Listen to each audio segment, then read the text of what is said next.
सीधी सादी लड़की है। उसकी सास विमला तो उसे बहुत प्यार करती है, लेकिन उसकी जेठानी लता को राधा बिल्कुल पसंद नहीं। राधा अपने ससुराल में बहुत खुश थी, लेकिन उसकी ये खुशी ज्यादा दिनों तक नहीं टिकी, क्योंकि राधा का पति मिहिर उसकी सौतन ले आया। ये कौन है जी? आप किसको घर पर ले आए? ये इस घर की नई बहू और मेरी पत्नी सोनाली है। क्या?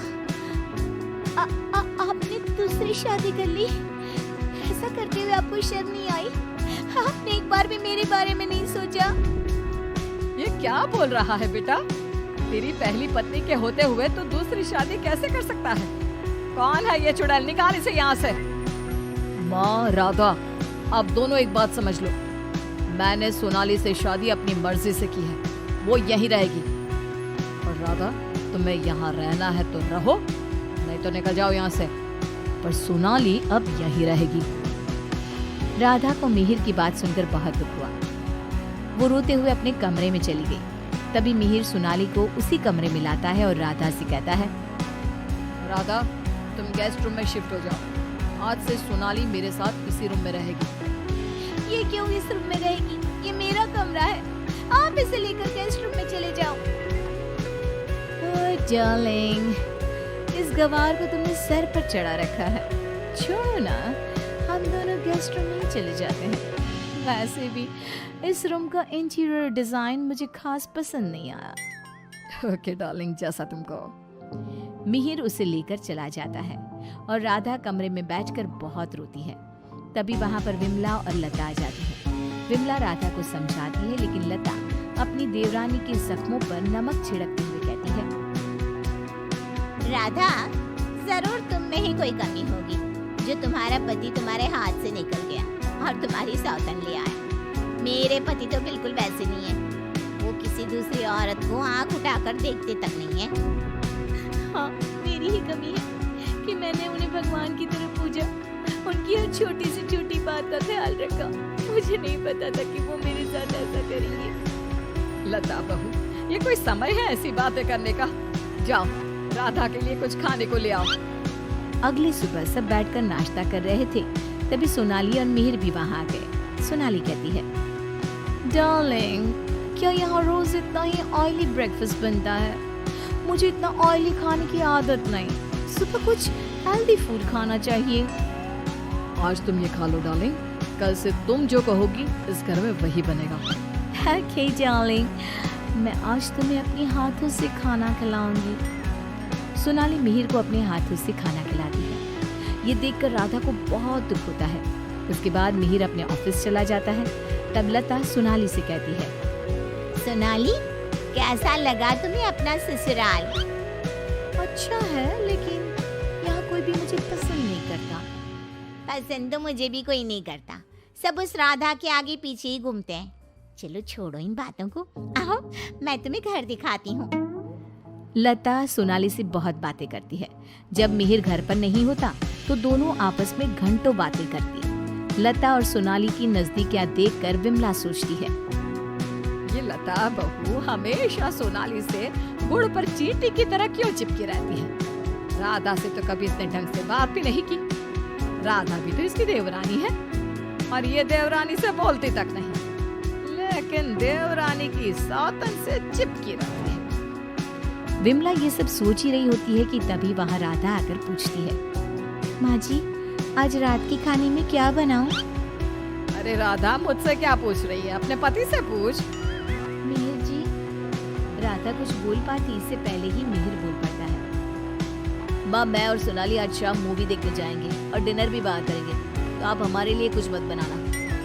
ये बोलकर मिहिर वहाँ से चला जाता है। राधा रोते हुए अपनी सास से कहती है, देखा माँ जी आपने, आप ये मुझसे बात करना भी पसंद नहीं करते। ये मेरे साथ ऐसा बर्ताव करते हैं जैसे मैं इस घर में रहती ही नहीं हूँ। अरे ना ना बेटा, रो मत तू। उस सोनाली का जादू इसके सर से उतरेगा ना तो ये फिर से तुम्हारे पास ही आएगा। शाम को मिहिर सोनाली को आवाज देता है, सोनाली, सोनाली जल्दी बाहर आओ, इतनी देर करोगी तो मूवी शुरू भी हो जाएगी। ओह डार्लिंग, तुम तो तैयार भी नहीं होने देती। देखो कैसी लग रही हूँ मैं। हमेशा की तरह बहुत खूबसूरत। अब चलो जल्दी करो, बहुत देर हो रही है। मिहिर सोनाली के साथ चला जाता है। ये सब देखकर राधा बहुत रोती है। इसी तरह एक दिन सभी बैठकर खाना खा रहे होते हैं कि तभी मिहिर सोनाली से कहता है, सोनाली, कल मैं ऑफिस नहीं जाऊंगा, कल हम शॉपिंग पर जाएंगे। ठीक है डार्लिंग। बेटा, राधा को भी शॉपिंग पर ले जा, उसके सारे कपड़े पुराने हो गए हैं और वो दिन भर घर के कामों में लगी रहती है, कहीं बाहर ही नहीं जाती। बाहर जाएगी तो उसका मन भी बहल जाएगा। क्या कह रही हो माँ? मैं राधा को लेकर बाहर जाऊंगा? कभी नहीं। सॉरी माँ, लेकिन मेरे पास टाइम नहीं है। मैं आपको रुपया दे दूंगा, आप चली जाना उसे लेकर। बेटा, तू तो राधा को बिल्कुल भूल गया है, मगर ये याद रख, वो आज भी तेरी पत्नी है और इसी घर में रहती है। हाँ, तो वो क्यों रह रही है इस घर में? चली क्यों नहीं जाती? राधा, अगर तुम चाहो तो मैं तुम्हें तलाक दे सकता हूँ। तुम ठीक से सोच लो और अपना फैसला मुझे बता देना। बदले में जो चाहो वो मैं तुम्हें दे सकता हूँ। मिहिर की बात सुनकर राधा के ऊपर मानो बिजली सी गिर गई। इसी तरह कुछ दिन बीत गए। राधा अब बहुत दुखी और चुप चुप रहने लगी। एक रात विमला किचन की तरफ पानी लेने जा रही थी, लेकिन किचन में से बातों की आवाज सुनकर वो बाहर ही रुक गई और सोचने लगी, अरे ये इतनी रात को कौन बातें कर रहा है?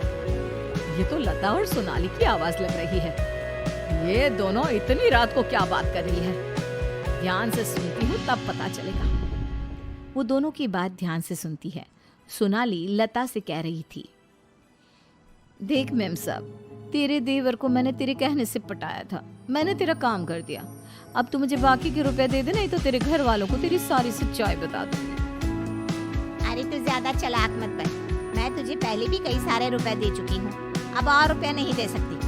तू जैसी लड़की को इतना अच्छा घर दे दिया, इतना अच्छा पति दे दिया, और क्या चाहिए तुझे? विमला दोनों की बात सुनकर समझ जाती है कि दाल में कुछ काला है। वो सोनाली की जन्म कुंडली निकालने में लग जाती है। तब उसे सोनाली की सच्चाई पता चलती है। एक दिन विमला सारे घर वालों को बुलाती है और कहती है, मेहर, तुमने सोनाली से शादी कर ली है, ये बात हमारे रिश्तेदारों को भी तो पता चलनी चाहिए ना। मैं तुम दोनों की शादी की खुशी में एक छोटा सा प्रोग्राम करना चाहती हूँ, जिसमें मैं सारे रिश्तेदारों को बुलाऊंगी। सोनाली, तुम भी अपने रिश्तेदारों का नाम और पता बता दो, मैं खुद उन्हें निमंत्रण भेजूंगी। ये सुनकर सोनाली घबरा जाती है। तभी मिहिर कहता है, माँ, सोनाली का कोई रिश्तेदार यहाँ नहीं रहता, वो सब अमेरिका में रहता है। सोनाली खुद अमेरिका से आई है, इसलिए आप बस हमारे रिश्तेदारों को ही इनवाइट कर दीजिए। मिहिर, तुम बहुत भोले हो, तभी तो इस 420 सोनाली ने तुम्हें आसानी से बेवकूफ बना दिया। यह कोई अमेरिका से नहीं आई, ये जेल से आई है, और इसके घर वाले भी एक नंबर के चोर हैं। ये और इसके घर वाले लोगों को बेवकूफ बनाकर घर लूट कर ले जाते हैं, और इसको तुम्हारी जिंदगी में लाने वाली है लता।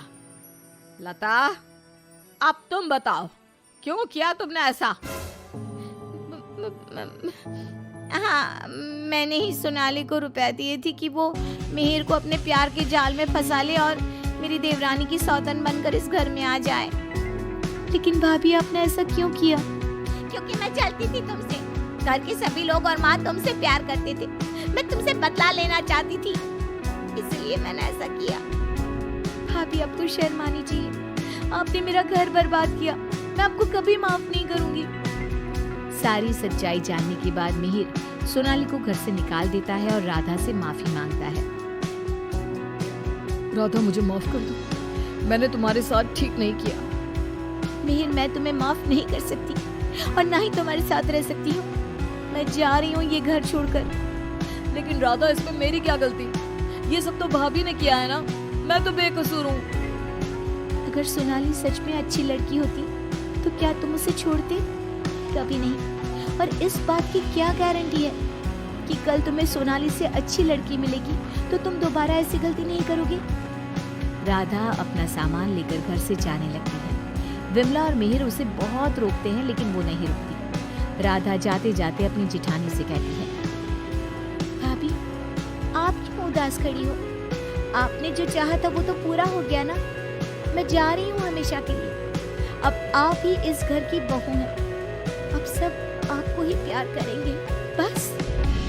तभी लता का पति विकास आ जाता है और कहता है, नहीं राधा, ये इस लायक नहीं कि इसे कोई प्यार करे। लता, तुम अभी इसी वक्त इस घर से निकल जाओ। मैं तुम्हें एक सेकंड भी यहाँ बर्दाश्त नहीं कर सकता। अगर मैंने तुम्हें इस घर में जगह दी तो न जाने कल तुम हमारे ऊपर कौन से दुखों का पहाड़ तोड़ दोगी। लता विकास से बहुत माफी मांगती है, लेकिन वो उसे घर से निकाल देता है। लता को इस बात का पछतावा था कि उसने अपना हंसता खेलता घर बर्बाद कर दिया। ना तो विकास अपनी पत्नी लता को माफ करता है और ना ही राधा अपने पति मिहिर को माफ करती है।